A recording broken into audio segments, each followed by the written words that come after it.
Oh,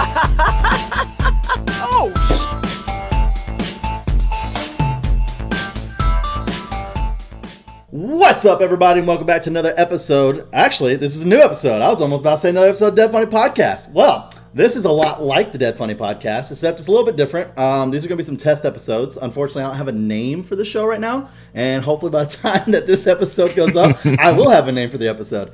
But until then, welcome to whatever the fuck this show is going to be. It's a little bit different. We're going to kind of do a little bit of a more one-on-one, and as you can see, we have Mike on the screen right now. He used to be a member of Dark Star, and he's also done a ton of Dead Funny videos as well. Also an independent streamer, and this is kind of more of like a chance to just sit down, sit back, and relax, hang out, and kind of just have a conversation with Mike and see what he's up to. So yeah, that's kind of what these are going to be like moving forward. You'll see a lot of different people. We might have some team members on it. As far as for the person on the other side of the screen from me, or it might just be like me and Kelsey talking with whoever's going to be next. You never know. Just some test episodes, try it out, but if you like it, let us know in the comments below, because that's how these shows continue. So, to start out, Mike, Dark Star, man. We used to be on YouTube together a very long time ago. Good old Dark Star. I guess first off, man, we definitely have some fans like Dark Cancer and them who talk to us in our comments and watch Dead Funny related content. Actually, you were in my stream whenever I had that really good one for the Final Fantasy VII Remake, and Shamal was in there. He was actually a long-time Dark Star contributor before he became a Dead Funny fan. So I didn't know that. You got a lot of Dark Star fans who, constantly ask, where's Mike at for fucking years after you left. And now they finally get some closure as far as what you're fucking doing now, dude. Maybe get a chance to go over and follow you out, dude. So yeah, man, fuck, dude, Dark Star. Okay. Fun trip down memory lane. Favorite show you reacted to on Dark Star? Favorite show on Dark Star? Wow. It wasn't Red versus Blue, I tell you that. You fucking hated that show, dude. Dude, I was so over that show. I could not stand it. And just sitting there for hours and hours watching that show, it killed me inside. Favorite show is DBZ Abridged, 100%. DBZ Abridged? Fair enough. Yeah, it's not even close. Now, this is the best question, and I know the answer to this, but did you actually go and finish DBZ Abridged after you departed from Dark Star? No, I did not. I figured not. I'm not going to lie to you. There's not a single show that we reacted to that if we didn't finish it, I didn't finish it. Like really? Ruby, no shit. I'm not caught up on Ruby. I'm not caught up on Avatar. I'm not caught up on what was another one we had? Red versus Blue, obviously. I'm not caught up on what was it? Full Metal Alchemist. Like all of those shows. That was the one that was killing me, dude. When we finally finished that last episode, it literally ended and Tony goes, "What's your thoughts, Chris?" And I was like, "Thank fucking God it's over." That's my Avatar? fucking thoughts. No, fucking Alchemist. Oh, Alchemist, yeah. God damn. And so, what was there was a Death Book? What? Not Death Book. Death Note. Yeah. That's another one. I loved that show. It was a good show. I loved watching it and reacting to it, but after it ended, I didn't watch it ever again. It's over 2 years now, and I dropped it like it was hot, dude. Yeah, damn, man, damn. Yeah, so for those of you who don't know, because I know Tony kind of addressed it in comments and stuff like that, but as far as we're sitting here, Mike had a family, loving wife, and a beautiful little daughter, Clark, which she's amazing. My trophy wife behind me. The trophy wife behind him. She's like, the fuck you talking about? But and then no reaction. She's like, I'm looking at my phone. Okay. But yeah, man, things got a real adult for you real quick. Yeah, the birth of my daughter. That's kind of what changed everything. And I was working a lot at the time, like too much. And then I had the birth of Clark, my daughter, and still, like, my wife and we have just been married for a little over a year or so I had so much stuff I had to juggle, and I was not juggling it well. It was either I was spending too much time playing video games and trying to be a YouTuber and ignoring my family, or I was spending too much time with my family and people I was making YouTube content was getting mad at me. So I was like, yeah, it's kind of enough. I'm kind of done. Yeah. I don't want to do YouTube anymore. It's not fun. I didn't enjoy reacting in the first place. I thought we were going to be a gaming channel, and we did a couple gaming episodes, but I don't think they ever got released.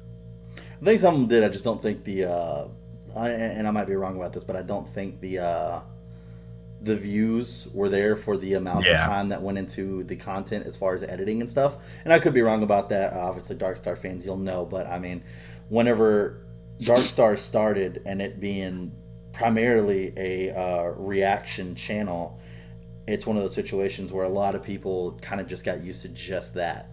So to make that move from gaming, it's I know it's going to be a longer take to go, and I know Tony's definitely been working at it since then. And he's been making some strides. His Zelda views are definitely up there, and that's awesome. That's definitely good for Darkstar. But yeah, I know back then whenever we were first starting that, because remember we had those Minecraft nights that we recorded, and those for sure did not go out. And it was just one of those things where it's like the Hunger Games stuff. Yeah, the amount of editing that goes into it and getting everybody together and getting that recorded, it just doesn't meet the views. It's one of those things where it's like, I mean, I've had shows myself, like the review block, it hit the back burner because it was like the amount of time that went into editing that and getting that all together, the views just weren't there for the output. Right. And you gotta it makes sense. Yeah, you gotta make a smarter decision for the channel. Absolutely makes sense. And I mean, the channel Darkstar, it really blew up once it was the Hillary Clinton, Donald Trump overnight ERB. success. Overnight. To us, a small YouTube channel had 20, 30, 40 subscribers to it, and we reacted to this fucking ERB, and it blew up, dude. It blew up over 1,000 subscribers in just a matter of a couple of days. It wasn't even a couple of days. We went to sleep and woke up with 1,000. Yeah, I mean, it was nuts. And it started skyrocketing, and so we were all like, dude, hell yeah, dude, we're gonna make it, bro. We're gonna make it in the YouTube world. And I don't think any of us were ready for what actually. No. Well, what we thought was success, I think, was way further out there than what we were. Because we jumped 100%. Onto everything we possibly could. Yeah, and then that's where it started, that we started doing things that some people didn't want to do, and Walking Dead and more realistic TV shows were getting done too. I remember at that time we started doing almost anything and everything. I felt like there was a time there that we were doing like Luke Cage from Marvel and stuff like that, like not Netflix shows, you know. Right. But I mean, at the same time, being a leader of a channel, I mean, I get it now. It's one of those things where it's like you don't know what's going to work until you see it physically not work. Yeah, I mean, you have to do it. You have to. You know, 100%. You have to fail, or you don't know what failure is. Exactly. 100%. So, I mean, you kind of have to cast your line and let it lay. And if you catch a bite, you catch the bite. If you don't, then hey, you don't cast the line there again. Exactly. 100%. But yeah, it just we started reacting to everything, man. It was animes, it was music, it was everything. And then, like, you can go back and look at my reactions and TV shows that I really enjoyed. Ruby, for instance, I was really into Ruby. I had a lot of questions for Ruby, DBZ abridged, SAO abridged, stuff like that. But once we started getting into TV series that I didn't care about, it was very difficult for me to watch what's going on. Kind of mentally take notes and then talk about it afterwards, because I didn't care about the content. I didn't care. Right. And so that's when it started failing, and I started realizing, like, maybe reaction is just not for me, man, because I'm the type of guy that Game of Thrones, I'll watch the same Game of Thrones episode multiple times just so I can kind of get everything in, you know, and I want it to be quiet, and I just want to sit there and watch it and then, you know, organically talk about it. But whenever I'm like knowing in the back of my mind, oh crap, I have to look at every little detail. I have to mentally write it down, or even write it on a piece of paper, and then talk about it at the end of it. It's hard to just focus on enjoying the show at that point. Yeah, as far as just focus on it and enjoying it, it just didn't click with me, man. So I'll say what it is. I'll say this: one of the things going into Darkstar that I definitely think I can say that kind of credits to Tony and Joey for you know, kind of still doing it and rocking it out the way that they are. Because I mean, Darkstar is still moving upwards in trend, and that's awesome. Is that I think being a reactor versus being an actual YouTube reactor that's even the slightest bit successful is completely different than we thought it was. I thought that we all went into this thinking that we could just sit there, watch shows, and then just have fun conversations about it afterwards, not knowing that, you know, there is going to be situations where, like, we need to be able to take ourselves outside the moment of the show and focus on certain things to have those kind of more groundbreaking conversations to set us apart from other reaction channels that only just react to the show. And that's what Tony's whole movement was. And I don't disagree with that. If you don't separate yourself, you're going to easily get drowned in the stuff that's already more popular than you are because you're showing up late to the party. So completely understand and get that. And I just don't think any of us, besides obviously Tony at that point, and obviously now Joey as well, were even on that. Even my last days in Dark Star, I still was not even coming close to probably the output of having those kinds of questions and stuff to have those great conversations afterwards that Tony was probably looking for. Easily. Yeah, we definitely failed. We definitely failed on, like I said, taking notes and just preparing our questions. And that was the thing, is like we had to prepare what you want to talk about during the content that you're actually absorbing, and that's pretty difficult. Yeah, it's pretty difficult. Absolutely. And it's so you have. I thought reaction was easy. Yeah, it's not. Yeah, and so you had Tony who already had all these questions. So more times than not, 9 times out of 10, it ended up being Tony asking us questions. Yeah. And then he's like, "Anybody got questions?" Is like, "Nope." Yeah, exactly. Because I mean, that was it was difficult. It was so. He was on a different level than we were. That was for sure. Yes, he was more thorough about it. Yeah, you could easily see that. And once again, I mean, that's definitely one of the biggest reasons why Dark Star has the success it does. I mean, he was able to stick to that plan, and that's awesome. Yeah. Yeah, that's nutty, dude. Power to him, bro. Yeah, absolutely, man. I mean, I like I said, I try to watch stuff here and there just to kind of still help support them and stuff. But yeah, I mean, it's one of those things where it's like I look back now, and I mean, I'm pretty sure you're in the same boat with me on this one. I mean, I love the Dark Star community. I mean, the comments were great. I mean, I remember back in the day when we first started getting comments, how excited all of us were. It was whoever saw the comment first would screenshot it and send it to a text group. Everybody would get on. Like we fucking loved the shit out of those comments. And dude, it was actually pretty crazy. It was awesome. That was my favorite part of it. And I think that's the community talking to comments and stuff like that and replying to them and everything. I believe that was absolutely my favorite part, and that's the best part I took from the YouTube, and then I applied that to my Twitch. Right. Because my favorite part about Twitch is the community, talking to people, and I make sure like I have low latency and everything. As soon as I see someone's message, I'm replying to them. I'm talking to them. 100%. And that was my favorite thing. The content, some of it was good. Most of it was not good, but it is what it is.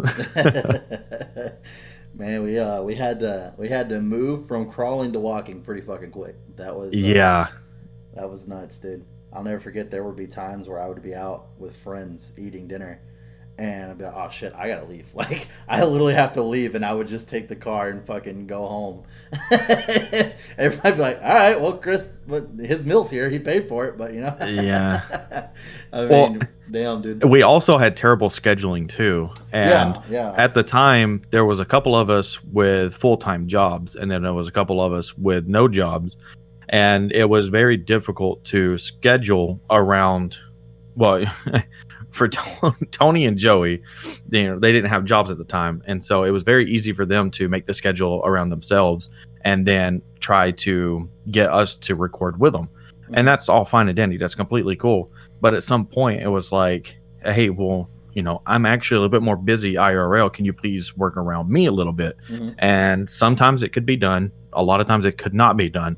And so, like you said, there was a lot of times where I'm like, man, I really want to go do this, but then I'm like, I can't because I have a 7-hour recording session happening.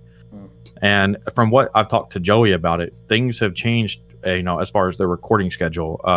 They don't spend, dude, you remember this. We spend 7 to 10 hours like every day recording. Yeah, we used to record a lot. No, it's and now Joey says that they record for like maybe 2 hours max per a session. And then they get like 2 or 3 different reactions knocked out in that 2 hours. And I'm like, holy crap, dude, if we could have done that, then maybe I could have stuck around just a little bit longer, because those 10 hours, that's a lot of time, dude, especially with a newborn and a wife. And it's like, I want to play video games. I just want to do other things than just sit in front of a computer and react to something, Right. No, absolutely. So, but yeah, Tony's definitely fixed that. That's really cool. Kudos to Tony for fixing that and getting the schedules and everything knocked out the way that they are now. Yeah, even before I left, things were on a specific schedule where it was like Monday was all my solo shit, and then Wednesday was all of our group shit. And like it was like I'd spend like 2, maybe 3 hours tops on Monday, and then like an hour and a half to 2 hours on Wednesday,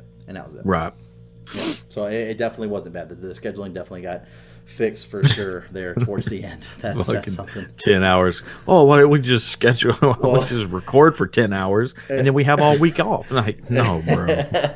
And then the best part about that too is I'll never forget that long ass streaming or that long ass recording that we had where Tony found out that there was no audio. Oh my god, bro! I was so mad. I never saw Tony physically die inside. Dude, because I was so pissed. For you guys that don't do YouTube, and even Mike's having to get a little bit of a remembrance of what this is like now. But whenever there's somebody hosting it, you can't see the host because of the way the software works with the webcam. So Mike physically can't see me. I can see Mike, but Mike can't see me. If I make it to where Mike can see me, you guys can't see me. So obviously there's someone who has to win out, and usually it's the audience. It's the same way with Tony. We never got to see Tony. And I'll never forget the end of that session. Tony literally turned his webcam on where we could see him, and he looked so fucking defeated. I mean, guys, it was like 6 hours worth of fucking content gone. Just no audio whatsoever. And he could not figure out why. Physically couldn't figure out why. And obviously we were defeated because we're like, holy fuck, dude. We have to do that all over again. And it's not even just wants to do that all over again, but I mean, Tony's very big at being very transparent with his community. And that I 100% agree with, and I applaud that. And I'm the same way with the Dead Funny community, where it's like stuff happens. I want to be open about that so you guys understand what's going on. And Tony did that. I mean, if we had seen something, or if one of us had seen something, that shit was said right away at the very beginning of the episode.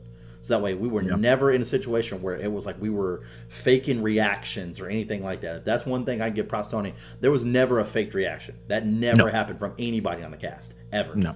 And, I mean, obviously, to my knowledge to this day, it's still that way. I highly doubt it would change in the couple months that I've been fucking gone, you know? And, that's just, man, that's, to me, like, for us to lose all that, it's like either one, you have a decision. We let the fans know, like, hey, there's no episode. And there's not going to be one. You'll just have to see our reactions on the next episode. Or we're going to re-watch all this, and you guys aren't going to get the same genuine reactions. Yeah, you're not going to get the genuine reaction. That's a double-edged sword on that one. Like, that one's rough. Like, at least in my line of work with Dead Funny, I fuck up a podcast, we can just record another one. Like, that can happen. We might not have the same conversation, but we might have better ones. You never know. Right. Like, with the reaction, like, that's rough, man. Like, that's a hard pill to swallow right there. Yeah, I remember those days. Oh man, dude, I remember them, bro. It's crazy, dude. Yeah, but it is what it is, baby. Absolutely. Oh man. One of the funniest moments that I think I would have loved for you to have been on. It was later on in the Dark Star career, but and I know you heard about it. But Joey had bought one of these Halo light lamps or whatever they are, so that way he could get better lighting, and he put it behind his computer so it was facing him. And the way he had his computer at the time, Jerry rigged his monitor and stuff was on these like shoe boxes. It was completely fucked. No, right? I don't know this story. Okay, I thought you might have told this story. I'm cracking up right now thinking about this. So we're getting on to record, I'm cracking up that he had his monitors on shoe boxes. What the heck? Oh my god. So I think it was the monitor. If not, it was the lamp. It might have been the lamp, but I don't think it was the lamp. The lamp, I believe, stood up on its own. But it was something, because he took a picture and sent it to us, and I just remember looking at the shoe boxes first going, well, that's not smart. So I kid you not, we're getting shit ready, and something fell. I can't remember what it was, but something fell. I want to say maybe it was his webcam. And he was trying to fix something. And he ended up kicking the wire to the lamp. Oh, no. All you hear is just this big BAM! And then like just glass shattering fucking everywhere. Dude. He had that thing for maybe 2 days. Maybe 2 days. It just been like. And you're talking about one of those giant Halo. One of those gigantic ones. That, yes, like dude. You have to. It had like the shader replacement bulbs you could put on and everything. The whole 9. Wow. He was so mad, but it was one of those situations where, like, I wish Tony would have been recording, because that would have been great, because it was before a session. We were all getting on before to talk about some Dark Star shit, and then we were going to record, and it was during that. So it wasn't being recorded. And god damn it, dude. It was one of those situations where it's like you feel bad, but you can't stop laughing. Like I felt 100%. like an asshole the entire time. And Joey is just livid beyond belief right now. And me, Bree, Tony are just fucking dying laughing. Because God, we knew what happened instantly, but on top of that, it's just Joey in the background going, "Motherfucker! I just bought this shit!" Yeah. When Joey goes through emotions, he doesn't take them very well, right? So like he gets so defeated, but because he's defeated, and he gets even more pissed, and then he starts screaming and hollering. And Joey's all about screaming. That's his whole thing. He loves screaming for some reason. And whenever he gets mad and stuff like that, he starts breaking other stuff. He does. And so it's like sometimes we could just be like doing something like a video game. We'll just set him off for some reason, right? Mm-hmm. And you always hear something just crashing, and you're like, "What is going on?" "Oh, nothing, man. I just threw something." "What are you doing, bro? Why are you that mad?" So I'm actually surprised that he didn't like break anything. Oh, he did. He didn't break it himself. But well, yeah, true. It was funny. Probably one of the best nights ever, dude. But him and Tony, man, with that breaking shit, dude, I don't get it, dude. I don't get it. Like, man. I can't. Like, there's times where like maybe I'll pound my fist against my desk or something, but I can't do it, man. Like, I can't. Dude, I want to sometimes, but yeah, I can't either. We had it's just too expensive. Fair enough. We had a review show where we were doing My Hero Academia, and I think it was like our second one. Yeah, it was our second one that we were doing. And at the end, Tony was talking about how, and this is on the episode too, where he was talking about how he's got holes in his walls. Joey? No, Tony. Oh, he was like, I can't help it that these walls are paper thin. It's like, yeah, you fucking can, dude. He's got holes down where he rests his fucking feet while he's at his computer. Oh he's just kicked the wall. He kicks his wall? He's got holes everywhere else because he's like, I'll get mad and I'll just throw a water bottle. Who thought a water bottle would go through a wall? See, Joey does the same thing. Like Joey threw his water bottle one night and it like broke his light switch fixture to his bedroom. I'm like, how did you take soft plastic and break hard plastic? It literally makes no sense.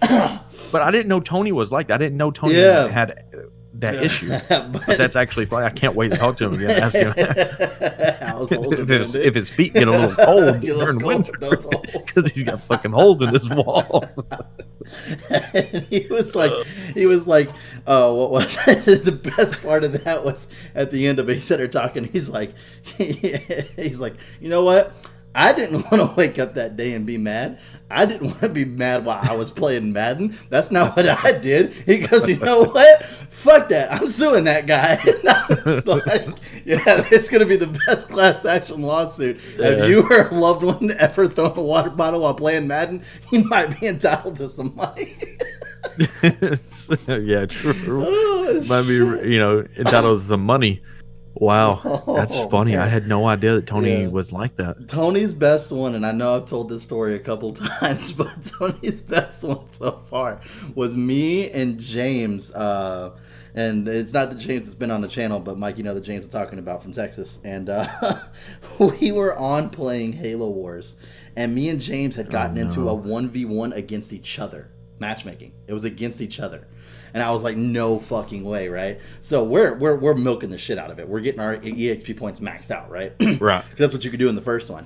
And Tony was getting ready to come play with us, but he was playing a Madden game, and it was just you could just tell he was losing because he was progressively getting more and more upset as the night was going on, right? Right. Finally, out of nowhere, you hear Tony go, "Motherfucker!" And all of a sudden, it's just like, Icy Bullet has left the party. And I was like, did he just break his Xbox, bro? No fucking way. Dude. He said he did this, and now whenever I talk to him, he says he didn't do it. So I don't know. Maybe he did, maybe he didn't. But he swears up and down he broke his disc. That he literally took the disc out of the disc tray and broke fucking that. Oh, man. And then has to buy another one. Exactly. But it was just funny because it was like, motherfucker. And then all of a sudden it's like, Icy Bullet left the party. And I was like, oh, no. And me and James were both Actually, like, I think I remember that. I think I remember hearing that story. Yeah. How he Because we were going to play disc. 3v3s. And then James was like, man, dude, I don't think the 3v3s are happening tonight. Yeah.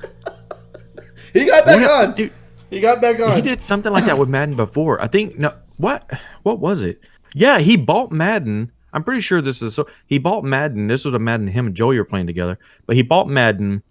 Joey beat him or something like that. And Joey's very weird when he wins. Like Joey's a jackass. There's no difference. Yeah, Joey. I don't sugarcoat it with Joey. Joey's a dick. He's a dick. But like, he's kind of a kind dick. He's like, oh man, yeah, looks like I kicked your ass. You know what I'm saying? Like that's how he is. And so I'm pretty sure I'm remembering this correctly that Tony broke the disc and then turned around and bought the game again. Yeah, I believe I heard that story too. He pulled the game out, broke the fucking disc, and then turned around and bought the game again to play with Joey even more. The best part, I love with Joey, Tony. And the reason why we're able to talk about this stuff is because, well, obviously, one, we're all in the same friend group, but at the same time, Joey and Tony are like fucking best friends. So it's funny to see their interaction because they're a lot more like loose with how they can talk to each other, kind of like how me and Mike are. We're a lot more loose with how we can talk with each other because we know we're not actually meaning it. And Joey will literally get in a game of like TFT and beat Tony, and then he'll literally say something like, "Good game, Tony."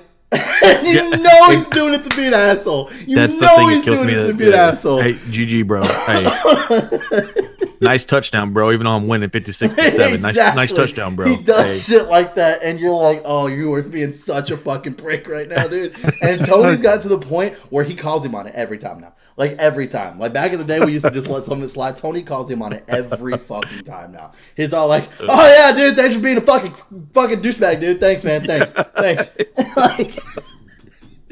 Now that I think about it, Joe used to piss me off with the same thing. Like he'd be beating the crap out of me. And NBA, his thing was NBA. Like Joey and I were pretty close in Madden, but NBA, he was just better than me. And he'd be like, "Man, that was a nice play, bro." And he's like beating the shit out of me like 100-30 or something like that in the NBA. And I'm like, dude, I will break your controller so bad, bro. Like it was so bad that Joey actually had an Xbox 360 controller that was his like beat 'em up controller. So whenever Joey would get mad, he had just a broken controller. He just because those 360 controllers were tough as shit. So he would just beat the hell. And at one time he like bounced it off the ground and it almost bounced up and hit him in the head. Oh fuck! Like that's how hard he bounced it. It almost bounced up and hit him in the head. At that point, you can't be mad anymore because you almost just knocked yourself out. No. So oh god, yeah, he's a bit of a douchebag. Yeah, I remember when we were kids, he was worse. We'd play oh man, Yu-Gi-Oh, and he had fucking goddamn god cards, and I did not. And oh, he would Joey. beat me every time. And this dude, I kid you not, at one point literally was like, I believe it was whenever he finally hit double digits, and it was like 10-4 or something like that. It's like overall wins against me. And I was like, "All right, Joey, let's fucking duel." And he's all like, "You can refer to me as 10-4." I was like, "You fucking bitch, dude." He used to say shit like that all the time. We're like, "Oh, what deck am I going to use? I think I'll bring old 10-4 out. I think that's what I'll bring out." You know, and shit like that. Like, he was such a fucking prick, dude. Oh, dude. Such a fucking prick. Oh, my God. I remember when that kid, he had like a best friend or something in middle school. Or that stole cards from him. Yeah, dude, yeah. He stole the cards. So he stole the cards from him, right? And Joey like knew the kid stole the cards from him. And my Aunt Rhonda was like, "Yeah, just go and beat his ass." Joey's like, "I'm going to get in trouble." She goes, "No, because if you don't beat his ass when you get home, I'm going to beat your ass." Exactly. And Joey's like, and my Aunt Rhonda, like you gotta understand the thing about my Aunt Rhonda. Whenever my Aunt Rhonda talks to you, she closes her eyes and she's like, "If you don't go to school and beat his ass, I'm going to beat your ass." It's weird. It's very weird how she closes her eyes when she talks to you. So I can actually just see, I can see it. Joey went to school and beat the shit out of this kid over Yu-Gi-Oh cards. Oh man! And then his mom. The kid's mom came to Joey's house, and then my Aunt Rhonda beat the shit out of that kid's mom. It was crazy, bro. That's some Georgia, Alabama shit right there. Okay. Oh god, dude, it's crazy, dude. Dude, I got so many funny stories about Joey, bro. Like, man, growing up, we were mean to Joey, but the thing is, it's like Joey's 6'2", 6'3". He's like 300 pounds. Joey's a big guy, right? And so growing up, Joey was always the smallest out of us, like short, tiny. He was always the smallest. So it was very easy to pick on him because we were older. And dude, I remember one time my cousin put a BB gun to Joey's chin and pulled the trigger. There was another time where we had in the trailer park we lived in, there was a little forested area, like little woods, right? And so there was a tree swing back there, and he made my cousin mad somehow. He made our cousin mad somehow, Jason, by like kissing Jason's girlfriend or something. Granted, we're like 8, 9 years old. Okay, we're still young as shit. And Jason at this point, he's either 9 or 10, right? Right. And so we're all just hanging out this tree swing and stuff. And Joey's like, yeah, I'm gonna get on the tree swing. So he goes on dude. It's like slow motion. I remember like it was fucking yesterday, right? So Joey gets into this fucking swing, dude, and he takes off swinging, and my cousin comes out of the fucking wet works with a 2x4. I shit you not, and meets Joey in the middle, bro. God, and damn, folds dude. Joey over, and Joey flies off into this thicket bush with like little pricklies and stuff. God damn, dude. Oh, that had to fucking hurt. I just remember because he was like, and he like flew off into and he was like crying because he was all dunk up and shit. Oh my god, bro! No, it was the greatest thing in the world because I'm thank God that didn't happen to me. First of all, and second of all, it's like, man, you kind of deserved it. You kissed his girlfriend, and again, we were young, so like we didn't really have concept of girlfriends or anything like that. Right, for sure, absolutely. But for my cousin to just meet him in the middle, dude, with that 2x4, god dang, dude. Joey and chicks, man. Joey and chicks, dude. Jesus Christ. Like, obviously, for those of you who don't know, I didn't meet Mike until way later in mine and Joey's friendship. So, Mike, obviously, being cousins with Joey, has a lot of stories with Joey that I don't know about. And then there's tons of times that I was with Joey that, obviously he wasn't part of either. And fucking, man, dude, I remember growing up with Joey, and he was the perfect wingman because he was always trying to get a chick, too. So, like, you could count on Joey to be there. Like, you could just count on it, right? And I'll never he's a ladies' man. Yeah, for sure. And I'll never forget, we had 2 chicks that we were going after, and they were, like, best friends, right? And we both dated them. And the best part is, like, we both broke up with them at the same time. But that's not where that stopped. We ended up dating them again. And I'll never forget, he went after this chick. And we... Sad to say this, but one of our biggest pickup spots was either 1, the skating rink. Skate rink, yeah. 2, the hangar, which is basically a church for kids to go to while the other parents are at the actual church. Oh, dude, I remember the hangar, bro. I've heard so many stories about the hangar. An actual church that we got to because of these 2 chicks. Actually, it was the chick that I was dating at the time. Her parents went there a lot. So we would literally go to church to pick up chicks. Like, that sounds as terrible as it does. It's fucking true. 100%, dude. 100% would go to church just to pick up chicks. Yeah. Just to pick up girls. And the best part was my grandpa was our accomplice in all this shit, dude. Like, I love my grandpa to death. Like, he would literally take us and he's like, well, I would love to know that you boys are going because you're trying to get better with the Lord, but let's be real. We all know that you guys are just going to hit on women. Like, my grandpa fucking knew, right? So I'll never forget, they were doing this late sermon, and it was going on into the night. And we were going there because Joey had a shot back with this chick. But she had a boyfriend / didn't have a boyfriend. Oh, man. So it's one of those situations. Alicia? Yes. Oh my god, bro. And I'll never forget. I'll never forget this because I just hooked back up with the friend, which, I mean, obviously, I'm not going to say any last names. I'll just say first names because no one's ever going to know her anyway. But Rachel was her best friend at the time. I just hooked back up with Rachel. And Joey straight out just grabbed Alicia in the middle of the fucking church and just starts making out with her, right? Making out with her. And her fucking boyfriend / not boyfriend, which she said she was not dating anybody, but I'm pretty sure if they broke up, it was like 30 minutes before Joey started sucking face with her. Yeah. That's how I perceived it from his side of the things as well. Was upstairs on the 2nd floor just watching this happen. For those of you who don't know, this dude was fucking huge, right? As a big boy. Me and Joey were all about like trying to get chicks. We weren't swole by any fucking means at all. This dude was big. Like, he was fucking huge. Like, his fun stuff was literally just flexing in front of every fucking person he could. He was a fucking douchebag. But anyways, so That was like a fucking horror movie because the girls instantly left after that, but he didn't. And everybody started leaving the church. It's late at night. It's raining. And my grandpa is stuck in traffic. I swear to God, dude, it would be times where me and Joey were in a room and lightning would flash and you would just see a humanoid shadow and we'd be quiet, just waiting. Just waiting. Oh, and then we'd no, move to dude. another room. Like, we were trying everything we could to not get an altercation. I was like, because I told Joey straight up, I was like, I love you, but I don't think I'm going to take this ass whooping for you tonight, dude. Yeah. You had your chance with Alicia. You chose to fucking break up with her. I don't feel that I should get my ass whooped because of that. Like, personally, bro, true. I love you, but I'm just saying. Oh, my God, dude. Oh, man. Oh, The last story I'll have for Joey is we used to have a trampoline. Well, he used to have it. No, he didn't have a trampoline. So where he lived at in this neighborhood, the person who lived behind him had a trampoline. His name was Matt. Matt ended up being one of my best friends of all time, up until he like got bad on drugs and stuff. Anyways, so Matt had this trampoline, and we used to get on this trampoline, bro. I shit you not. From the time we woke up till the time it was time for everybody to go to sleep, we were on the trampoline all day, every day. Really? That was just a thing to do. And so one night, again, Joey was smaller than me at this time. Okay. Joey didn't get big until the last time he moved to Alabama and stayed in Alabama. But at this time, Joey's like, man, I want to do a backflip. And we're like, all right, cool, dude. We'll help you out do a backflip on the trampoline. He's like, no, don't double bounce me. And I was like, all right, bro, I won't. He goes, Michael, don't fucking double bounce me. I was like, all right, dude, cool, I won't.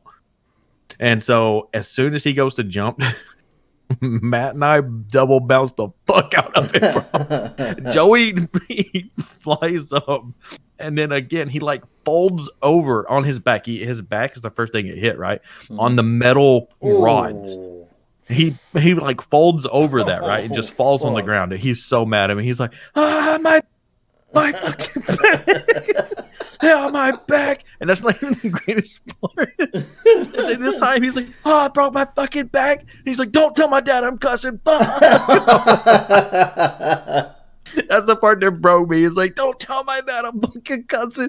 Fuck my back. Oh my God, that's fucking great, dude. He didn't trust us on the trampoline ever again. Every time he wanted to do a bounce, we had to get off the trampoline before he did any other flip after that. Oh my God, dude, that's fucking hilarious. Man.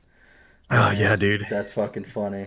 Childhood Joey, man. It was a trip, dude. That kid was a trip. Yeah, you guys don't know it because obviously we lived it, but man, dude, Joey's dad was a character, that's for sure. He would literally do anything his dad told him to. I'll never forget my first time meeting Joey's dad. I was spending the night at Joey's house, and normally I really don't do this that often. But I barely knew Joey. I wait a little while for I spend the night at somebody's house, and we were watching a college game, and it was Alabama versus Florida. And I didn't have a stake in it at that point. I wasn't an Alabama fan or anything. And I was sitting there watching. Joey was going for Alabama, so I was just like, oh, fuck it. I'm going to start rooting for Florida. So Florida ended up scoring a touchdown. And I was like, oh, yeah, let's go. And I'll never forget, Joey was like, hey, man, let's go outside. You know, they're doing a barbecue out there. Let's go grab some food. And I was like, all right, sweet, yeah. So I go to walk with him. And as I'm walking out, I hear his dad go, Joey, come here. Joey, come here. And Joey walks over to his dad, and I'm like standing in the doorway, and I guess he can't see me from where he's at. And he's all like, who's that kid? He's like, oh, it's Chris from up the street. And he goes, all right, well, Chris from up the street don't need to ever come back over here again. Just because I was rooting for Florida, bro. Just for Florida, yeah. Oh, he's shit. like that, dude. Oh, Dude, it was so great. he was absolutely like that, dude. Shit. Oh, 100%, bro. It was good times, dude. Good times. God damn, man. But yeah, I mean, what would we meet like 10 years ago, right? Something like that, dude. It was right after high school for me. I know the first time we officially talked was over Xbox Live, and we were playing Gears of War 3, maybe 2. No, was it? It was something like that. Because that was my first time ever talking to you. Was definitely over Live because you were still in Georgia whenever we first started talking. Yeah. I was still in Georgia. I think it was 2010 because legit, like, my family was the type that... So, funny story about my family and internet, right? So my dad buys a computer for the house, blah, blah, blah. And because I'm the oldest boy living there, right? I have 10 siblings. I was the oldest boy living at home at that time. I had a bunch of sisters. I had a younger sister, and I had two older sisters living there, too. But my stepmom was like, we can't let Michael on the internet because he's just going to look at porn. I was like, I've never given you guys a reason to think I'm going to look up porn, but all right, cool. But that was just their mindset. It was, I'm the oldest boy. I'm hit puberty already. There's no way that they're going to let me on the computer because I'm going to look up porn. And so my dad was always pretty strict with me about internet, even though I asked him like, hey, I want to play online. I want to play online games stuff. I had to go to friends' houses to play Xbox Live and everything like that. Mm-hmm. Well, the funny thing about the whole internet thing is that my sisters at the time, there was like AOL chat rooms and shit like that you could get into. Right. The whole ASL, age, sex, location type deals. Dude, yes. My sisters... Yes. My sisters were on there with their friends talking to fucking guys in like Florida and stuff. And these guys were like showing their junk to my sisters. I'm like, the irony is you thought I was going to be looking at porn. They're getting actual dick pics. They're getting fucking live shows. What the hell? So I didn't get internet and everything until after high school. And then Joey always told me about you. He was like, yeah, man, he always had all these stories about Chris, Kip, Tony. Or not Tony, but Tim.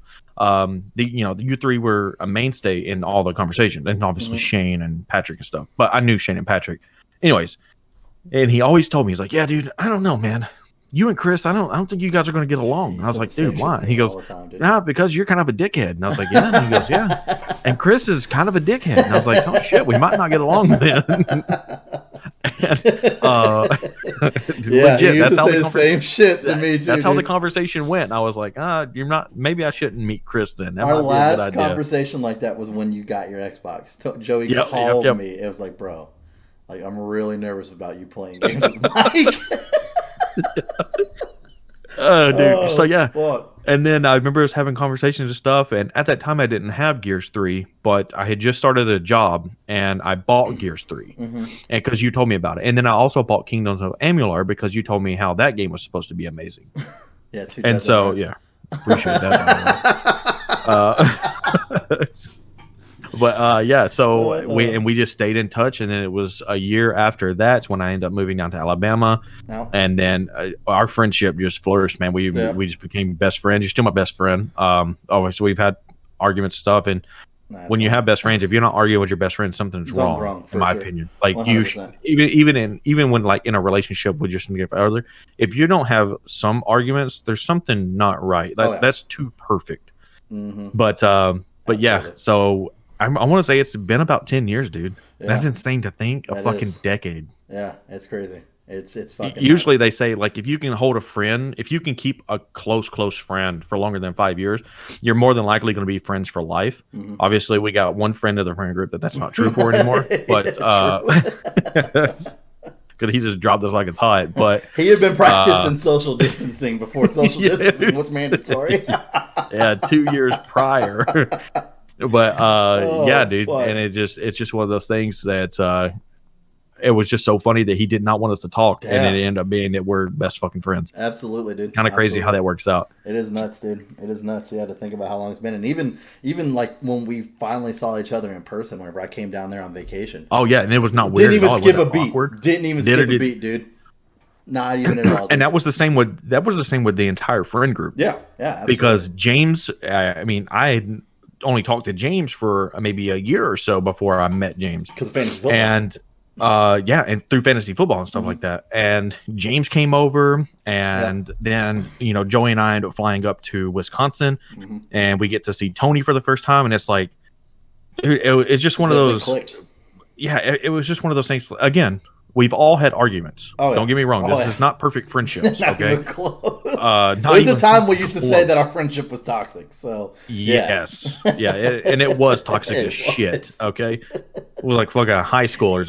High school girls always arguing over everything. But and everybody wanted to be an asshole, dude. Everybody wanted to be an asshole. Exactly. Oh, and man. So except for Joey. Joey never wanted to be an asshole. For some reason, Joey's always on the fence. Oh, so, yeah. Oh, Joey was like Joey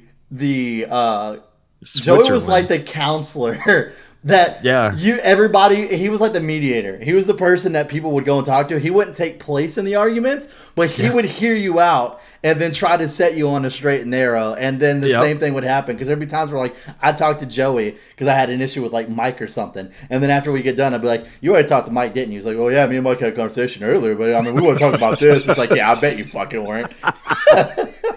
It's so true. Joey was the mediator for sure. Yeah. He was always on the fence about it. I mean, obviously, you make Joey mad. Joey's gonna let you know you made him mad. Yeah, for sure. It's so difficult to make Joey actually mad about anything. Well, the best part is like whenever you do pick on Joey for something, and then like that's my new thing with Joey that I'm starting to love a lot. Is like whenever I do pick on Joey for, like, instance, God damn it, what was he talking about? Oh, you guys were talking about fucking Call of Duty. And remember I said, oh, I'm so glad that you guys are blowing up my phone about a game we're going to play for like 2 weeks. Oh, yeah. And then no one else is going to touch it but Mike for like fucking months. And then Joey's like, yeah, well, we're enjoying the conversation right now so you can suck it up and listen to it, right? Yeah. And then right after that, he started talking about the COVID shit. And then Tony did the whole lawyer joke about, oh, well, maybe we should get lawyer Chris on the case. And I was like, yeah, lawyer Chris isn't interested in this. And I was just making a joke about the joke. And then Joey comes back with, dude, fine, I'll take it to a different conversation, but you're such a dick sometimes. You don't have to be a dick. Yeah. And I was like, I'm not even talking about that. It was an absolute joke. I don't even know. I'm pretty sure Tony understood what was being said too. But as soon as I read your text, I was like, "Oh my god, that's actually hilarious!" And then Joey didn't take it that way. No, he didn't. Joey took it as you was actually being a dick. He said, "You don't have to be a dick about everything. We'll take it to another channel." And I was like, "Joey, he's not being a dick, bro. He's making fun of the situation." And Joey's like, "Oh, but still, you don't have to be a dick." Yeah, exactly, dude. Exactly. Or even the other night, whenever that was last night actually, whenever you texted laugh my fucking ass off to that TikTok clip he sent. For some reason, me and Tony don't get his yeah, I don't get that. I don't understand how you guys don't get it. And so it literally was me showing the pictures of all my new equipment to the guys, and then Mike just going, laugh my fucking ass off. So I was like, oh, you want to talk shit now, bitch? And I was obviously joking with Mike. Joey straight calls me, dude. He's like, bro, what are you popping off at Mike like that for? Like, he was just laughing at my clip, and I'm like, what are you talking about? It's obviously a joke. Yeah, I didn't take it as that. I was like, oh shit, here it goes. I was like, if Mike literally was going to laugh my fucking ass off to talk shit about my equipment, that would surprise me. That's all he had to say. Like, that would be so out there. I was like, oh my god. Yeah, dude. no. I did not get your clip. That's what that was. That's funny. Oh my god, dude. He cracks me the fuck up. It's insane, dude. Just the friend group and it's shrunk. It's shrunk. Everybody has personal life stuff like that. James, I love James Allen to death. Mm-hmm. I would do anything for James. Obviously, he's got his family now. Mm-hmm. I've got a family. Joey's got his own thing going on. Chris has his own thing going on with the YouTube channel and actual work and stuff like that. Tony's got the YouTube channel, his Twitch channel. He's got all kinds of stuff. Mm-hmm. We've all got our own things that we're doing in life, but it's nice that when we can actually get together and actually do something as a friend group, it's still pops off. Like like absolutely. We've done it for the last 10 years. Yeah, and that's the good thing. All of us can just like jump into fucking Discord and just chill. Yeah, and just hang out and no we don't drama, even have to be nothing. Playing the same game. We're just in there just to fucking talk. Yeah, just talking. So, absolutely. But yeah, man, that's some crazy times, dude. Yeah, dude, it is. The fucking Hulk drunk Mike. That was a good night, dude. Not really, but that was a good night. A little bastard. Oh my god, I'll just never forget James hiding behind the couch. James hid behind the couch? The first time that you came out. Poor James, dude. Or the time that I was trying to take you back to the bedroom and you just grabbed me by the back of the neck. You're like, where's that Sprite at? I was like, put it in there for you. Like, show me. And I just looked back at Joe. I was like, you better not leave me alone, this motherfucker. Oh, show me. Nah, dude, I was so fucking drunk that night, brother. I don't like being drunk like that. So the club was fun, dude. We had a lot of good. The club was. That's the thing. That's the thing that sucked so much about that night is because I was legitimately having the time of my life. That was so good, dude. Like I tried to take that girl home with me, and her fucking grenade of a friend was like, "No, heart problems. I was like, you motherfucker, bro. What do you mean? I'll never forget that part of the night because the grenade of a friend, as you say it, was a little overweight. And I might be exaggerating that on the low side. Poor James. James was going to be the ultimate. He was actually going to take that grenade. Like, he was going to be like, all right, I got this. James, let me take this girl away, and you do your thing, Mike. And I was like, all right, dope, dude. And no, that girl was not happy. She was like, for those of you who don't know, James is a stick. Like, this dude, like, he literally weighed like a buck wet. You know what I mean? Like, and I'll never forget, we're all in a circle, and these three chicks have now joined our group. And Mike is chatting up the fucking blonde chick. And I'll never forget, I look around like, where's James? And I see this lady that's a tad bit bigger, and I just see a beer bottle in James's hand over her head. I was like, no fucking way, dude. I remember that. He's just holding the beer bottle. I'm just like, yeah. Oh, man, it was dumb for anything. But my favorite part of that night would definitely be the fact of leaving and getting in the truck, and I'm fucking intoxicated as shit, and remembering that I forgot my credit card at the bar upstairs. Yep, and you ran back. And I had to run back, and whenever I come back, James is in his whitey tighties and cowboy boots. And I'm just like, what is happening? Because for those of you who don't know, Joey was under the age, so he was the designated driver. Yeah. James was drunk off his ass, just like me and Mike and everybody else that was in the fucking goddamn truck. This was actually, James's truck. Kip and Joey were both under. Yeah. Kip didn't drink either. I'll never forget this because it was fucking hilarious. James is sitting in the truck, and you were in the passenger seat, right? No, I was. No, you were in the back. Yeah, you were the other person on the side. So it was Mike who's sitting clothed and soaked because it was raining his ass off on us on the way back to the truck. And then James, cowboy boots and fucking underwear, whitey tighties. And I'm trying to get in the truck, and this dude is trying to undress me, going, I don't want you to ruin my I don't want you to have seats. wet clothes in my truck. I was like, I am not going to be in a situation where Joey is speeding or some shit and gets pulled over, and the cops show up, and we're all in our underwear in the back fucking seat, drunk off our ass. That's not happening. That shit is not happening. I was like, fuck you, fuck your seats. I'm sitting down. Bro, oh my God, that night, dude. Because that's legitimately the last thing I remember. That was the last thing I remember is you were playing Deadpool on my Xbox. Deadpool. That's the last thing I remember, playing Deadpool. And then I grabbed Mike's Hard Lemonade and Smirnoff, one apiece. And I had them like this right here, and I was drinking them, talking. I don't remember shit after that. Yeah, because you decided to go bottoms up on both. And I was like, all right, Mike's getting They were lit. so good. Oh, dude. And I shouldn't have had them. I know I drank a lot that night, and I shouldn't have. But, dude, I mean, when you're having a good time, yeah, you don't. The underage guys like, don't touch my alcohol, bitch. That's my refrigerator, bro. You don't tell me that. Joey, dude, the thing that pissed me off the most was like Joey and I spent $350+ on food to fill up the refrigerator because everybody was going to be there for a week. Right. And so we even told Kip, and Kip was kind of like, what's the word I can think? Kip was always like for hand-me-outs. Like anything Kip could get for free, he wanted for free, right? Mm-hmm. And so like he couldn't even buy alcohol or nothing like that. So we had a bunch of alcohol and everything, and it just ended up being that he, for some reason, dude, he just wanted to keep pushing my buttons that night. Yeah. And if I could have gotten a hold of it, it would have been bad. Yeah. But luckily, Chris took the body slam, and I took the body slam. Chris took the body slam, and I took a body slam and fucking fucked my arm up. Dude, that was the most worried part of the night, was that whenever I saw the blood drip down your arm, I was like, please tell me that's not his tattoo arm. Please tell me, because you had just got that tattoo. Yeah, just got that tattoo. And I was like, I swear to God, if I ruin that, I'm going to feel so fucking bad. There's going to be a crack in Captain America's shield for the rest of his fucking life. Thank God it was the other Thanos. arm. Oh, thank God it was the other arm. Oh man, that was rough. Could anytime you're like, is this my tattoo arm or something like that, or is my tattoo okay? Yeah, that's all he cared about. Like literally, he was outside and I go out there to grab me, thought I was kippering. So he grabs me and body slams me. Out of reaction of Mike is on top of me, I slam his ass over, and then I get up and he's laying on the ground, and I was like, oh fuck, dude, you're bleeding. He's like, is my tattoo arm okay? It's like raining like a motherfucker. So it was just bad, dude. It was bad. Oh fuck, dude. Bad night. Man. It was fun night, but bad night. Fun night, but bad night. We had a good time. The bartender was fucking hot, dude.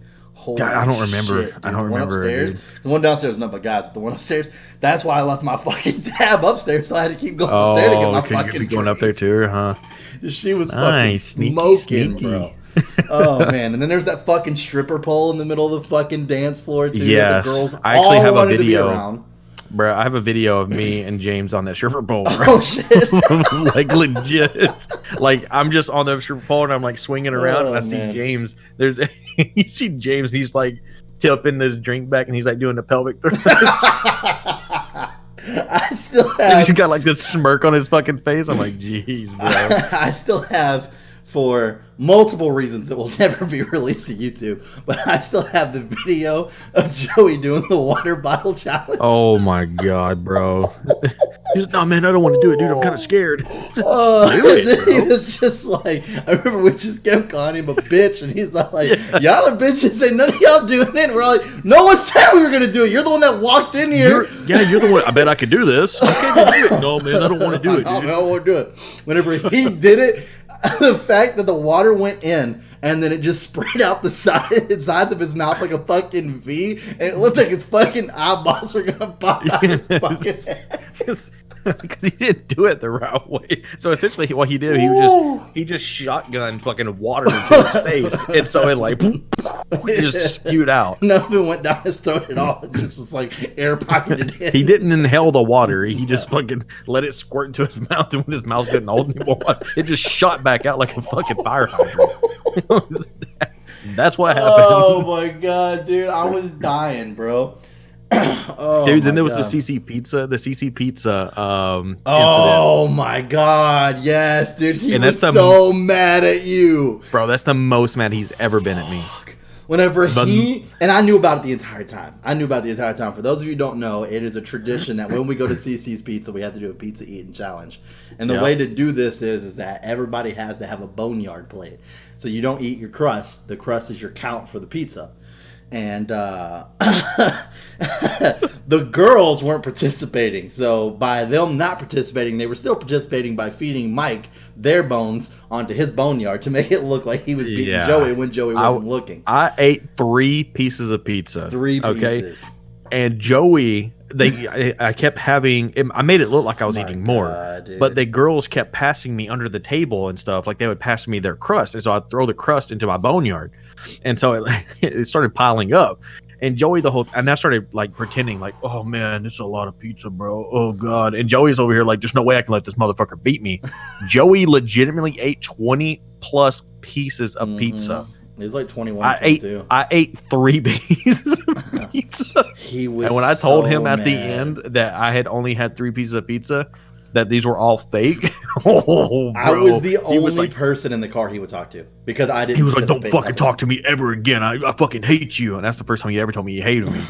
And I was like, "Oh shit!" I actually made him mad. Dang. I'll never forget whenever I started to feel bad for him was whenever he started taking 2 slices at the same time. Oh, dude. And he looked like he was gonna throw up, dude. Like he would. I mean, I kid you not, guys. He would literally take a bite out of this pizza sandwich he's now concocted, put it down, and as he's chewing, just close his mouth, and then like wipe his forehead, and then look up at you like, "Oh fuck." With like a mouthful of pizza, dude. Like you could tell he was struggling. Oh my god. He probably ate more slices of pizza than all of us fucking combined. Oh, good. It was fucking nuts. He was so goddamn mad, dude.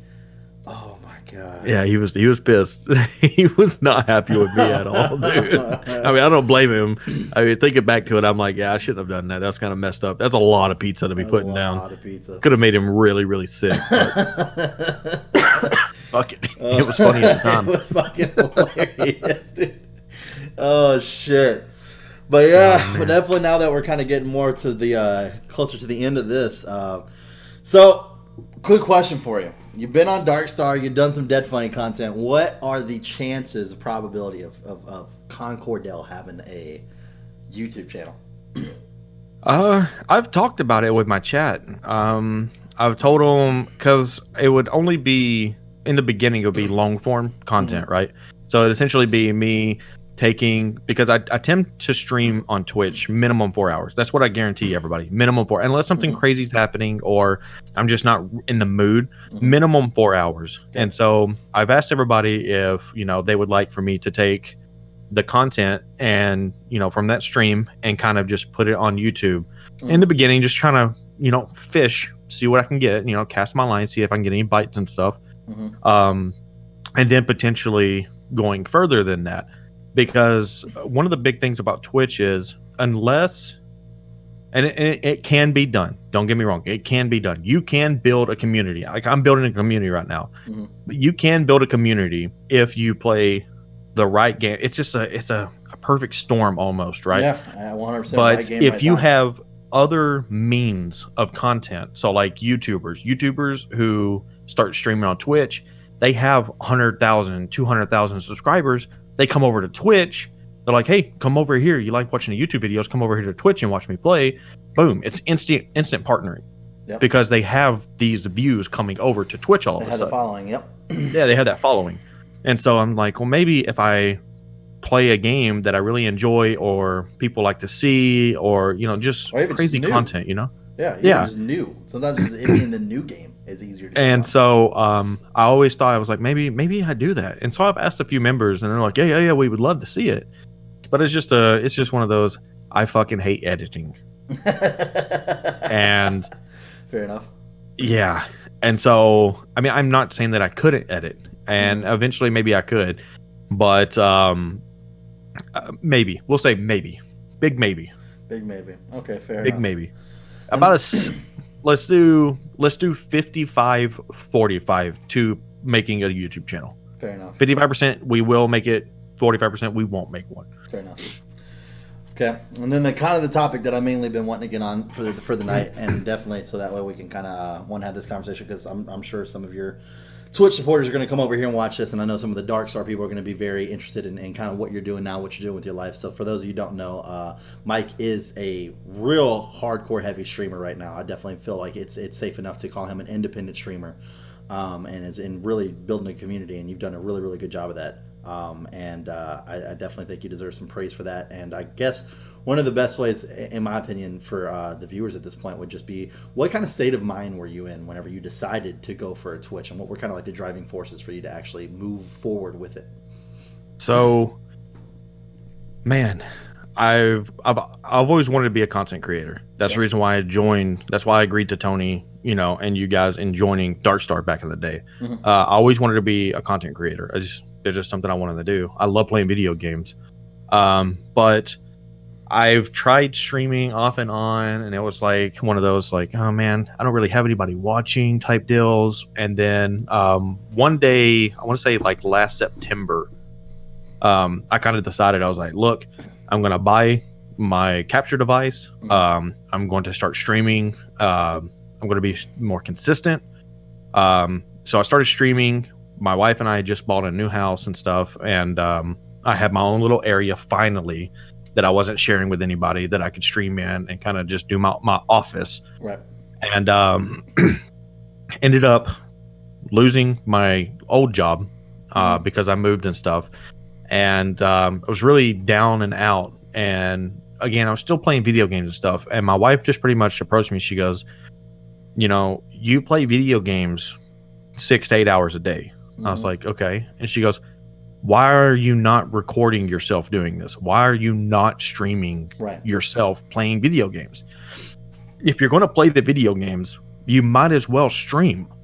And I was like, fuck, that makes a lot of sense. It does. Actually, it really does make a lot of sense. If I'm going to be, you know, making the content, I might as well put it in, you know, on a video. I might as well have a camera on watching me do it. And, you know, I could possibly get people in there who want to watch me play these video games. And that's what kind of happened. You know, first it was a streamer that I've been networking with. His name is Trimmer, you know, Trimmer Gaming and stuff like that. He kind of found my channel somehow. I don't know how. And he was like, hey, you know, your content's really good. I'm a small streamer, but I like promoting other small streamers. And I was like, okay, cool. That's awesome. He's like, hey, join my Discord. I'll put you into a promotion channel and stuff like that. And then whenever you go live, it'll let everybody in my channel know that you're going live. I was like, all right, dope. And then it kind of just snowballed out of there, dude. And at that time I had like 20 followers. And then because of Trimmer, I ended up getting an affiliate because he hit me with like a big boy raid, dude. It was like 34, 35 people at a time. Damn. And his thing was like, you know, hey, he's got the hours, he's got this. He doesn't have the followers or the concurrent viewers. So he threw these people at me and said, hey, help him get affiliate. So he helped me get affiliate. And then I kind of got a little depressed. Not going to lie to you. Got a little depressed because of the whole job thing. And I stopped for a while, and then again, my wife again, she came up. She was like, "Why? Like, don't let shit get you down. Just stream. Just do it." Right. And then I started to realize that because I do suffer from depression, that you know, content creation is a bit of like medication for me. An outlet. Yeah, it's an outlet. You know, instead of just staying within myself, within my feelings and stuff like that, I can actually get on there, play a video game, and have people to talk to at the same time. And yeah, man, it was late November. No, it was early to mid December. That's when my channel just took off. I was streaming like 10 plus hours a day. We went from like the 40, 50, you know, the affiliate numbers that I had, you know, 50 followers and stuff like that. And then I was shot up, man. It was 100, 150, 200. Now I'm over 200 followers, which might not seem big to a lot of people, but to me it is. 200 people have said, man, I like your content enough, I'll hit that follow button. And that's cool to me, you know. And I average about, you know, 7 to 10 people in a stream. Sometimes it'll get low, you know, it is what it is because there are a lot of lurkers and stuff. A lot of people don't know this about Twitch. If someone is in your channel and they're not talking, the viewer count will go down, but they'll still be there. It's just because they're lurking, you know. It's not going to count as a concurrent viewer for you, but it will count as a view for you. And so a lot of people just turn on my streams, man, and they just go off and do their own things and stuff like that. And yeah, you know, but the channel's growing. I'm happy with my growth. I never thought in a million years that I would have that. I've almost 40 subscribers, which is crazy. Like, that's insane. I never thought I would get that many. But yeah, man, I'm enjoying it, dude. It's so fun. It's what I want to do. I prefer live content as opposed to recorded content because I can actively, you know, talk to my community about things that are going on as opposed to recording something and then having people talk to me about that event, you know. So that's just my preference. Back in comments and stuff like that, and a conversation that can normally happen on Twitch in like 30 minutes is like fucking 4 days. In comments. It's consistency, man. You got to be consistent, even when you have the streams where, you know, there's 2 people in there, there's 1 person, there's nobody in there. You just gotta kind of pretend like there are people in there. You kind of have to just talk and you know, communicate with you're essentially communicating with yourself. But it's good practice because eventually when people do jump into chat, you've already been talking, you know. And so you're like, it's not going to be weird when someone's asking you questions and you're trying to communicate with them. So you're just going to be like, okay, well, I'm just kind of picking up with somebody actually watching and talking to me as opposed to me just talking to myself. Right. So it's really nice, man. Fair enough. I actually saw this post the other day on Reddit, and I thought it was pretty interesting, where this guy was talking about how he's kind of gotten overnight success on Twitch, and he's like, and I'm not doing anything out of the norm. He's like, but something that I think that helped me out, and if I could pass that on to newer streamers, you know, is that I actually recorded myself my first 10 streams, but without actually going live. And I would try to treat it like how I wanted my streams to go, even just talking to myself, acting like there were no viewers in there. So that way I could go back and watch it and see how I looked, how I acted, and tried to critique that and make that what I wanted before I started. And he's like, and then I started, and I think he's got like 60-something subs or something. He's only been streaming for like maybe 3-4 months, if that. Like he blew up like pretty quick. And I thought that was pretty good advice, honestly. Pretty good advice. Just talk, like I said, when there's the streams. And the thing is like the best practice is, you know, having friends. Like you guys have definitely come into chat and you've talked to me and stuff like that, and you've hung out and everything. It's very good practice just to have somebody, anybody you can talk to, just come in and start talking to you. Yeah. Like, hey man, how you doing? Even if you've been talking to them, you know, 5 minutes ago, and they come in and watch you play for a minute. Yeah. Just having that chat pop up and you communicate with it and stuff like that. I mean, it makes a world of a difference, man. It doesn't make things awkward. That's the biggest thing. It doesn't make it awkward. You know, you just kind of answer their questions. Supporters too, you know. Yeah, and I got very lucky. After I got affiliate. I met Fred, and just one night, Fred popped into chat, and Fred and I would consider as really good friends now. I would do anything for Fred, and dude, Fred has gifted 30. What is it? I think it's like 33 or 34 subs to my channel. Like that's insane. Yeah. That's insane. That's $5.99 a sub that he's donated to me, you know, for 34 or 35, whatever that number ends up being. It was what it is. But still, like, and he's giving me, you know, donations and tips and bits and stuff like that. But yeah, it doesn't take much. It doesn't take much. Yeah, no. You have to be entertaining. You have to be good at a game.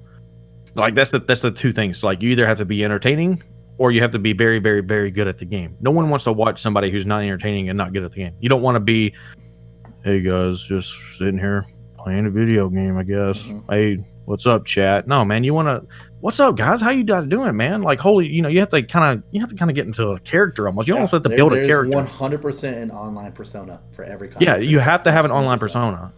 And if you don't, then people are going to pick up on that very quickly. They're going to be like, nah, I don't know if I really want to watch this guy play, you know, this game for another 3 hours. But then you can also ride a wave of, let's say Pokemon. My channel did amazing when I started playing Pokemon again, and I love Pokemon. That's a good thing is I enjoy Pokemon. Like I'm a huge fan of Pokemon. And when I started watching or started playing Pokemon again, my community blew up again. And I'm like, holy heck, dude, this is so cool. I love this. So if you can find a game that you actually love, you know, and then, you know, on top of that, you start getting success with it, it doesn't get boring. Right. So you can sit there and have an 18-hour stream playing Pokemon and like nothing's happened. You know what I'm saying? Like nothing's weird about that. But if you're sitting there like for 18 hours and you're just like, oh man, or you're even thinking to yourself like, oh yeah, I guess I'm just going to stream this game today. You're going to sit there and you're not going to have any viewers in about 2 hours until you're about, well, I guess I'm just going to end the streams. No one here, you know. I think what happens with a lot of streamers is that it goes from becoming a hobby to a job. Yep. And that kills it easily. Yeah, and that was another thing with Darkstar too. It was like, oh my god, I can't wait to do this. I'm so excited. And then it became a job. It became a chore. Yeah. It wasn't even something I enjoyed anymore. It became just a chore to be on content. And again, we were having long, you know, recording sessions at that time because we were still learning. Yeah. But and I think now if I was to join, you know, a YouTube channel and stuff like that, knowing what I know now, things would probably be a little bit different. And that's the reason why I even, you know, declined your invitation. Right. Because at that point in time, I was still like, man, I just don't know if I can do it, dude. I don't know if I can do it. But now I've had, you know, a lot of experience on camera and stuff like that. You just understand a little bit more about the through Twitch itself. Yeah. Just what it and takes. So it's like, maybe I can do it. Yeah. Maybe it won't be as, you know, boring as I think it's going to be.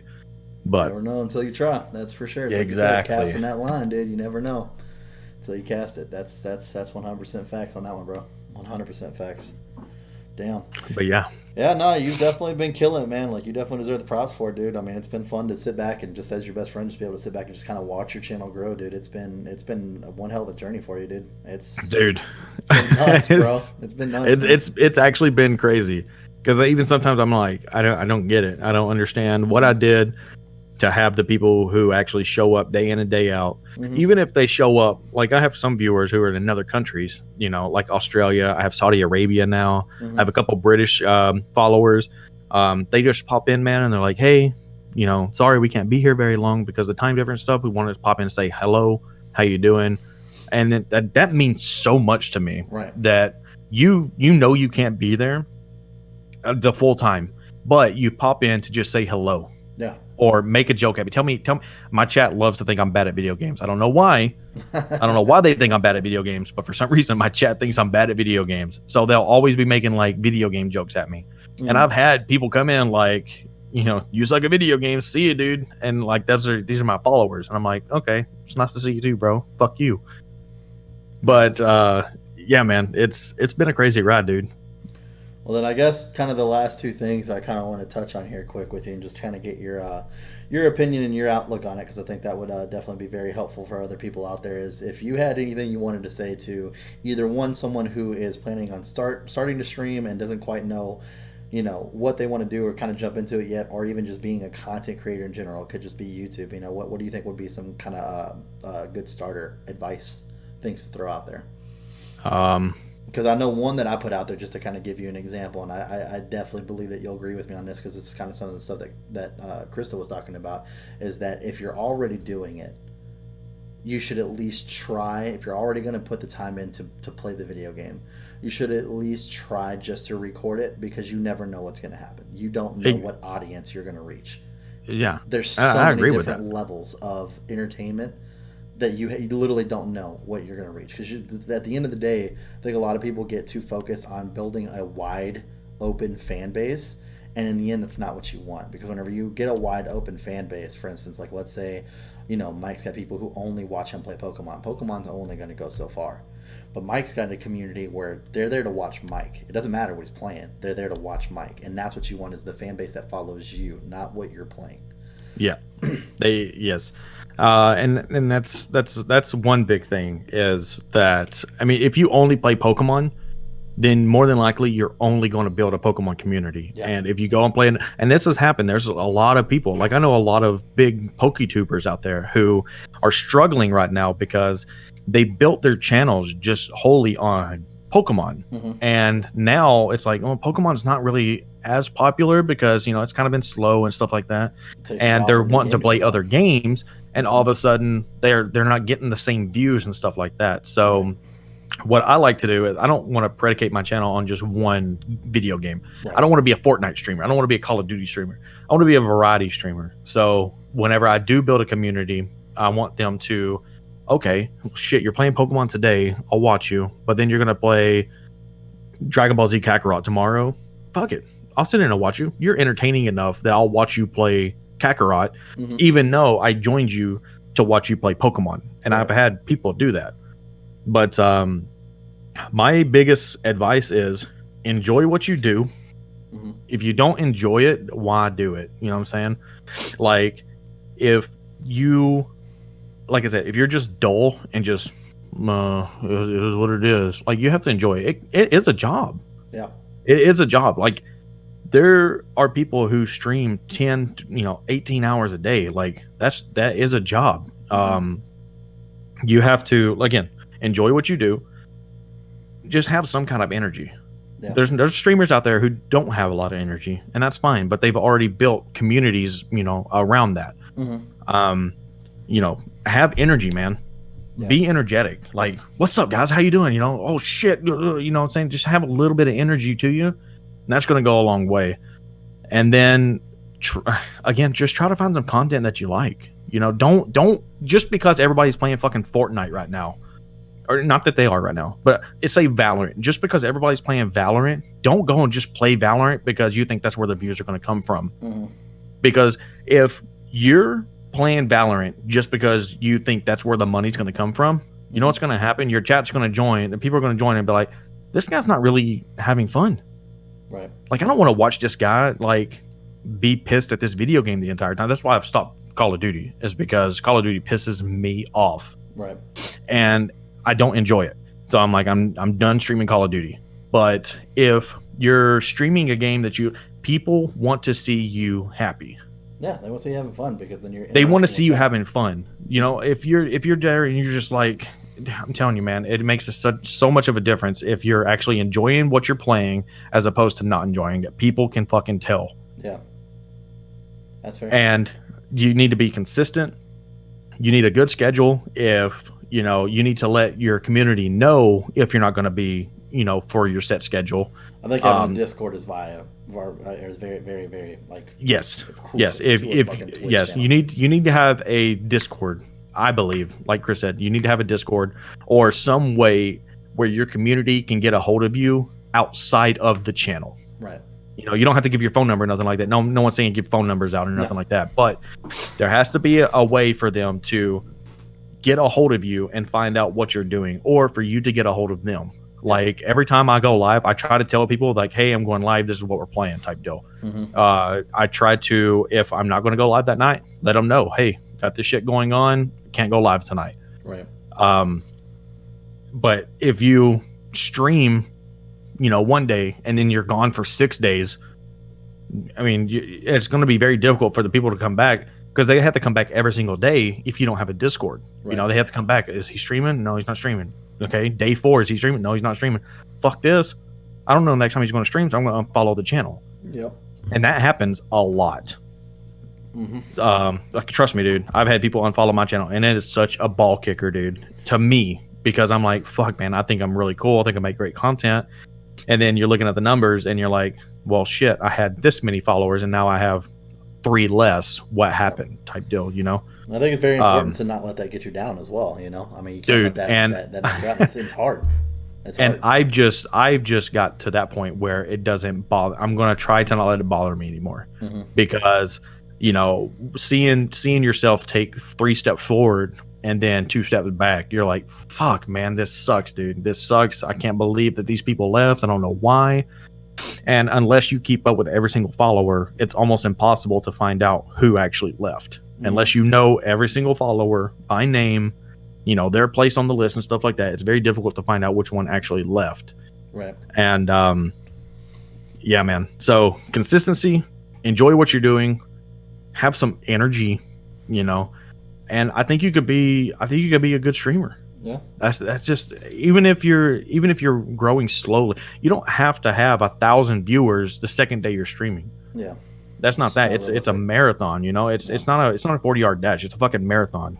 Like, trust me, I wish I could have 1,000 viewers. Yeah, no shit. You know what I'm saying? But I also understand that it's a process. I'm growing my community.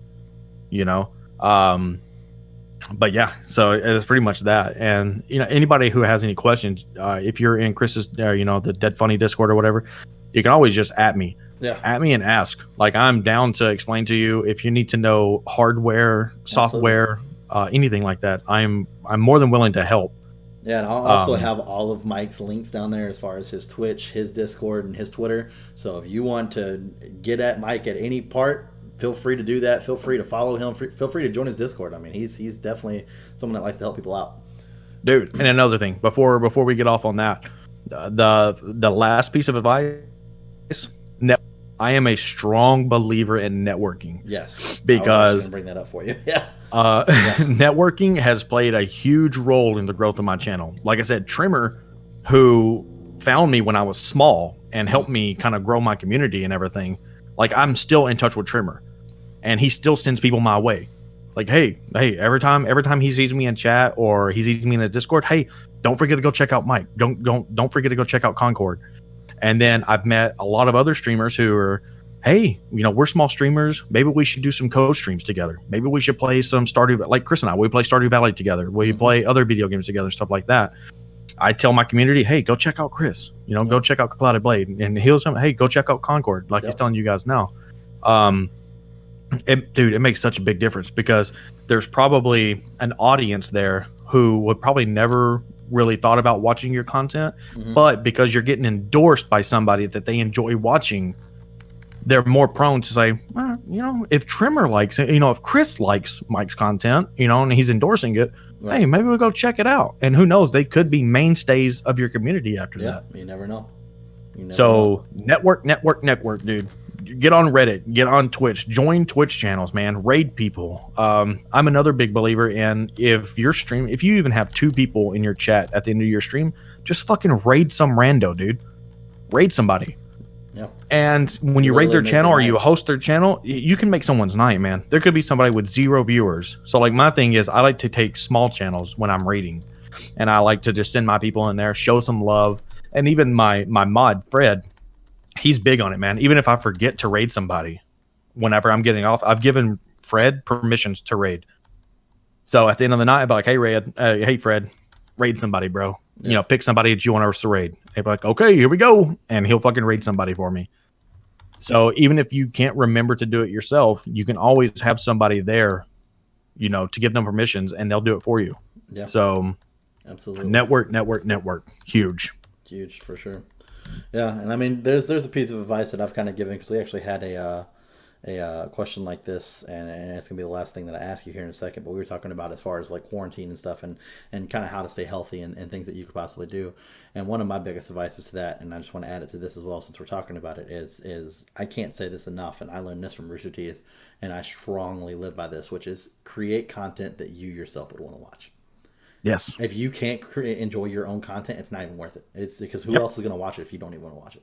Exactly. And that comes with the enjoy what you do. Yeah. If you're not enjoying what you do, then stop. Yeah. If you're doing it for the sole purpose of, oh man, I'm going to be famous, then you've automatically just set yourself up for failure because you're not, unless you have a community, based off of your YouTube channel or something like that. You have a giant community. It's going to come over and watch you on Twitch. There are millions of Twitch streamers. Okay. And it's getting even more and more every single day. The platform is growing, dramatically. It's actually insane. And even more so now with everybody sitting at home because you have pro athletes, you have fucking actors, you have actresses, you have all of these famous people who are just naturally going to just absorb viewers because they're in movies, they're in sports, they're famous, they're huge, So it's going to be even more difficult for you. But if you do not enjoy what you do, no one else is going to enjoy it. Yep, absolutely. That's just how it is. If you can sit back and watch one of your VODs and be like, man, that was actually pretty good, dude. I had a really good stream, then more than likely somebody else out there is going to enjoy what you're doing. But if you can sit there and say, man, I really, why am I even doing this? Then that's donezo. You should just stop and try something different, in my opinion. Fair enough. I do not disagree with that whatsoever. All right, well, with the last little bit here, you guys have kind of already heard my take on that in a different episode, but we'll let Mike go ahead and talk about it. Unfortunately, we're in a situation where we are in a global pandemic and are kind of stuck at home doing quarantine stuff, and that's why I thought this would be the perfect time to do this kind of show. So, Mike, if you can give the fans a little bit of little tips of how you've been kind of staying healthy during this quarantine, man. Let them know what they can kind of do to kind of keep the sanity going. Stay away from people in public, okay? Like, legitimately, the wife and I went grocery shopping, and this guy, he had his mask on and stuff like that, and he was coughing to his arm. This dude started coughing in the middle of the store. I literally went all the way around this guy. Yeah. Like, I took the most crazy route around this guy just to stay away from him so that I don't get anything. Don't touch your face. Yeah. Don't touch your face. If you feel like your nose is itching, I know I scratch my face, and it kills me to tell you guys this because sometimes it's very difficult. It's just natural to, my nose is itching. Let me just scratch my nose. Yeah. Just don't touch your face, dude. Yeah. If you want to touch your face in the shower whenever you're washing off and stuff like that. Yeah. Just try to not touch your face, If you've been outside at any point, if you're staying at home and you're by yourself, you're good to go. Yeah. Do whatever you want to do. But the moment you go outside, don't touch. I mean, I see all the time these pictures of people wearing gloves and they're on their phone. Dude, and it makes no sense. Food, and it's like, bro, like what are you trying to protect against, man? What are you doing? Yeah. What are you doing? Yeah. And the other day I see people. I went shopping and I literally went out and only bought enough stuff that I could carry. I physically didn't even want to touch a shopping cart. I make sure to wash them off before I grab one. I was like, I don't even want to touch a fucking shopping cart, dude. Like, oh my God, I got a bottle of hand sanitizer and I've got that in the car. The moment I get in the car, it's the first thing I do. Sanitize the hands and then I touch the steering wheel. Yeah. Instantly. And then you could do that. Spend time with family, man. A lot of us, the average American, we spend 40 hours, probably minimum, working a week, right? The average American does. Mm-hmm.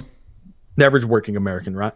And so if you don't have a job right now because of furloughs or layoffs or whatever happened, unfortunately, if it happened to you, it sucks. I'm sorry. My wife got furloughed, so I know all about this. But if you have the opportunity to spend time with family, bro. Yeah. Like this is me not lying to you. This is me 110% with you right now. The wife, myself, and my daughter. This is the most time the three of us have ever spent together. Yeah. My daughter is going to be 4 years old this year. This is the most time we've had to spend together. And just spend time, man. Make memories. I'm teaching my daughter how to ride a bicycle right now. 3 years old riding a bicycle around the community. Like go. I have to chase her down. That's how good she is. Dude, she's so good at it that I could see her being without training wheels in the next year. I saw the post where you had put Clark going all the way around the neighborhood, and me and Krista in hot pursuit. Well, hot pursuit, and it's like that, and it's like, hey, slow down, and she doesn't care. She's a kid. She's 3 years old. She's like, no, fuck you, dude. I'm going. I'm cool with that because I teach her like, hey, if you can go. Go, yeah. But yeah, just spend time with family, spend time with friends. If you don't have family or friends around you, find a way to connect with them, man. Chris lives in a different state than me.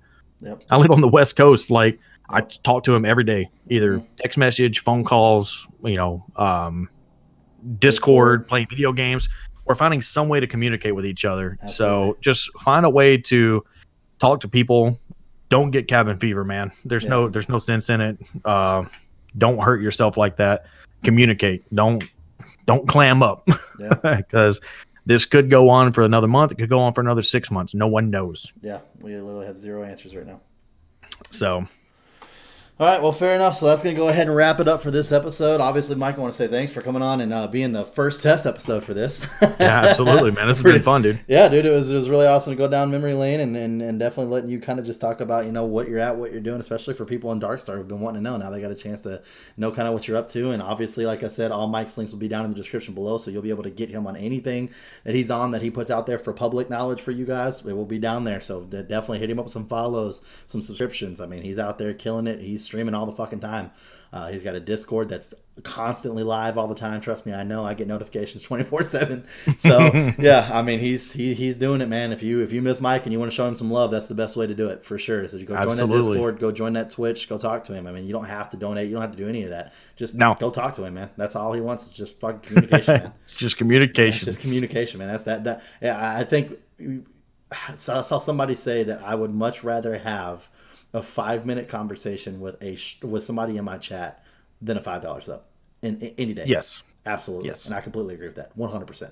Would much rather have that. Much rather.